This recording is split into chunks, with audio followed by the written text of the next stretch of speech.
గురువుగారు మీ యొక్క దినచర్య ప్రతిరోజు కూడా గో పూజతోనే ప్రారంభం అవుతుంది అని విన్నాము.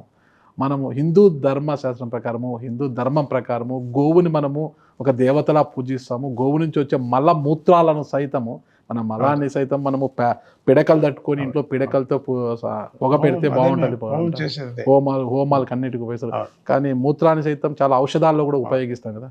ఒకవైపు గో పూజ ఇలా మనం చేస్తున్నాము, గో వధ కూడా అదే స్థాయిలో జరుగుతుంది గురుగారు. దీన్ని అరికట్టాలంటే ఏం చేయాలంటారు? అరికట్టాలంటే ఇప్పుడు మామూలుగా దాన్ని హిందువులైన వాళ్ళు ఆ గోమాంసాన్ని వదిలేస్తే కొంతవరకు అరికట్టచ్చు. మనం ఆ గోమాంసాన్ని హిందువులు తింటూ గోవధ చేయొద్దండి ఒక తట్టు పూజ, ఒక తట్టు పలహారం చేస్తూ ఎట్లా అవుతుంది? వచ్చే ఇప్పుడు పాముని పూజిస్తున్నాం, పాము రాయిని పూజిస్తాం, నిజమైన పాము చూస్తే కొడతాం. సో ఆ స్వభావాలు పోవాలి మనకు. అది అట్లా మనం కొట్టకపోతే ఖండితం సాధు ప్రాణి, అది ఏం చేయదు. అది మన కళ్ళు మూసుకొని తొక్కినప్పుడే దానికి భయం, దాన్ని రక్షించుకోవటానికి చేస్తుంది.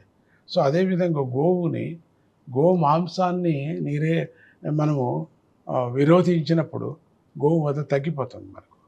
కానీ ఎక్కువ మనం వ్యాపారంగా ఎక్కువ తింటున్నారు కదా, ఎక్కువ తినేటువంటి వాళ్ళు, గోమాంసాన్ని తినేటువంటి గోరక్షణ చేయాలా, అంటే ఎట్లా ప్రయోజనం అవుతుంది అది? అందుకని కొంతమంది ఉన్నారు, ఒక క్లాస్ దండిగా ఉన్నారు గోరక్షణ చేయాలనేటువంటి వాళ్ళు. అది కొన్ని దేశాల్లో జరుగుతున్నాయి కూడా, లేదని పూర్తిగా చెప్పొద్దండి. కొన్ని దేశాల్లో దాన్ని ఆర్డర్స్ కూడా వేశారు. గవర్నమెంట్ చాలా సహాయం చేస్తున్నది గోవధ చేయకూడదని. రెండవది, గోవధ చేయొద్దు అని చెప్పిన వాళ్ళు, ఈ 10 మంది కొంచెం డబ్బు ఉండేటువంటి వాళ్ళు ఒక గోశాల, ఈ వృద్ధాశ్రమం లాగానే గోశాల ఒకటి చాలా చోట్ల చేస్తున్నారు. వెళ్ళి దాంట్లో వేసేసి దానికి ఒక పిటికెడు ఒక గడ్డి వేసినా చాలు. అట్లా చేయటం ఒకటి, గోమాంసాన్ని తినకపోవటం ఒకటి, మరి ప్రభుత్వం కూడా దీనికి సహాయం చేయాలనే ఒకటి. ఇవన్నీ చేస్తే అప్పుడు గో వధ అరికట్టచ్చు. ఓకే గురుగారు, మీరు వేద నాదాలు రెండు కళ్ళుగా చూస్తుంటారు. మీరు ఇక్కడ వేద పాఠశాల స్థాపించి ఎంతోమందికి వేదం అందిస్తున్నారు. అలాగే నాద చికిత్స ద్వారా కూడా ఎన్నో రోగాలను కూడా న్యాయం చేసే విధంగా ఇది చేస్తున్నారు. ఎలా గురుగారు అదంతా కూడా, దాని విశిష్టత గురించి చెప్తారు? వేదం సహజంగా వచ్చినటువంటి మా వంశీయులతో సహజంగా వచ్చినటువంటి ఆశ్రమం యొక్క సిస్టమ్ అది. 4 వేదాలు కూడా అన్నీ ఉన్నాయి ఇక్కడ. అందుకని వేదం అన్ని మతస్థుల, త్రిమతస్థుల వాళ్ళ పిల్లలకు కూడా నేర్పడం జరుగుతుంది. రెండవది, ఇప్పుడు ఎక్కువ కాన్సన్ట్రేట్ చేస్తుండేది అర్చకులకి. పురోహితులు ఎక్కడా లేరు పాపం. ఆలయాలు కడతారు, పురోహితులు లేరు, దొరకరు. మంత్రం చెప్పేటువంటి వాళ్ళు దొరకరు. సో దాన్ని నేర్పడానికి కూడా ఏర్పాటు స్మార్త పాఠశాల అని అక్కడక్కడ పెట్టాము కూడా జరుగుతున్నది. అది వేదాన్ని గురించి. ఇక నాదం మళ్ళీ మా అమ్మ నుంచి వచ్చినటువంటి ఒక పర్యం మీరు విన్నారో లేదో, నాదంలో బాగా పంట పండుతుంది, రాగులు బాగా పండుతాయి, వడ్లు బాగా పండుతాయి. రాగం వింటూ తర్వాత ఇంకా మీరు వెనక్కి వెళితే దీపక రాగం వేస్తే దీపాలన్నీ వెలిగాయి. ఒకప్పుడు అన్నీ వెలిగాయి, అవంతకవి వెలిగాయి, నీళ్ళలో వేసింది వెలిగాయి. అంటే ఇప్పుడు మీరు చూపించేదండి, నన్ను అడగకండి. అట్లా ఆ నాదంలో ఉండినటువంటి అద్భుతమైన మహిమ. పంట బాగా పండుతుంది, కాయలు బాగా వస్తాయి. అట్లనే గోవులు మంచి పాలు ఇస్తాయి.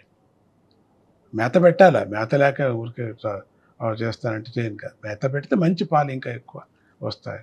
అంత నాదంలో అంత ఎనర్జీ ఉంది.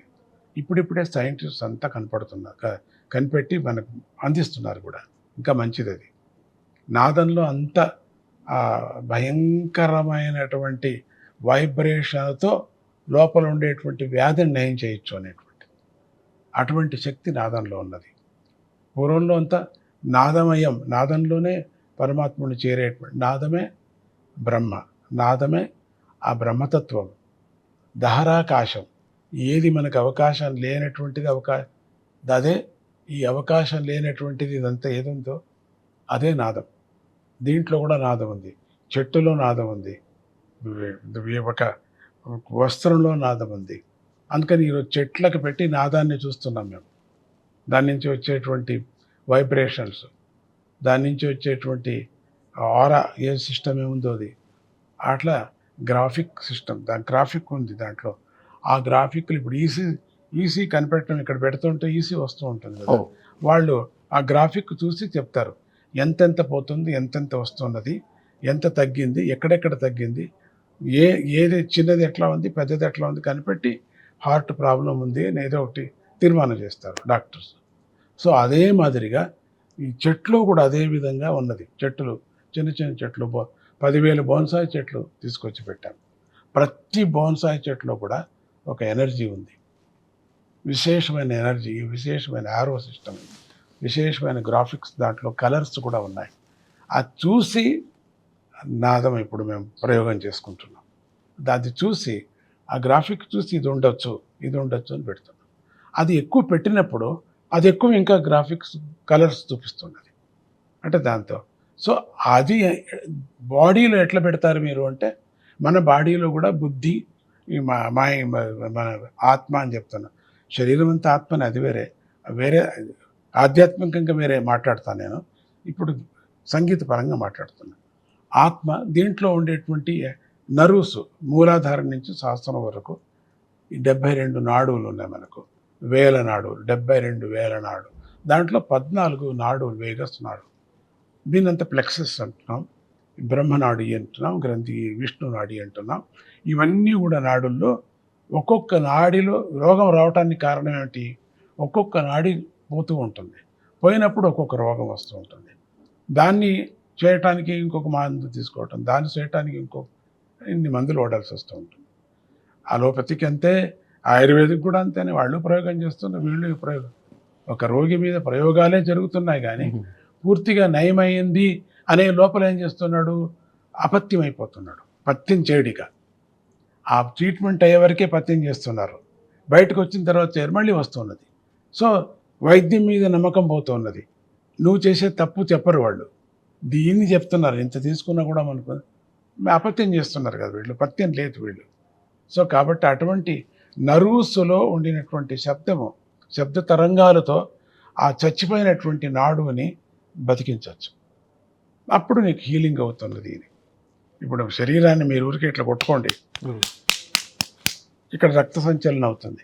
మామూలుగా ఇక్కడ చెయ్యి నొప్పి వచ్చినప్పుడు చెయ్యిని కొట్టుకోండి.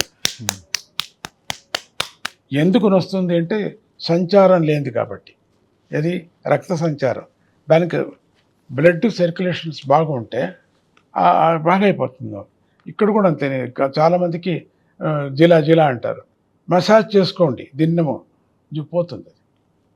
సో కాబట్టి అట్లా ఈ నాదంతో అంటే శబ్దంతో అనేక విధమైన శబ్దాలు, దాంట్లో రాగాలు, దాంట్లో లిరిక్స్, ఊరికే అట్లా అనకూడదు కదా అనే దృష్టితో దానికి లిరిక్స్, రాగాలు, ఆ శబ్దాన్ని అక్కడ ప్రయోగం చేయటం.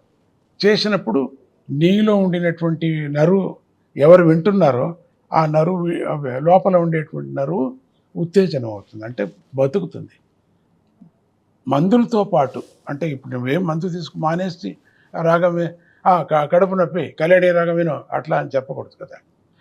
తలకాయ నొప్పి మోహన్ రాగం వినో, అది ఎట్లా అవుతుంది? అది అనాసిన్ తీసుకున్నట్టు అవుతుంది. అది కాదు, అట్లా కాదు.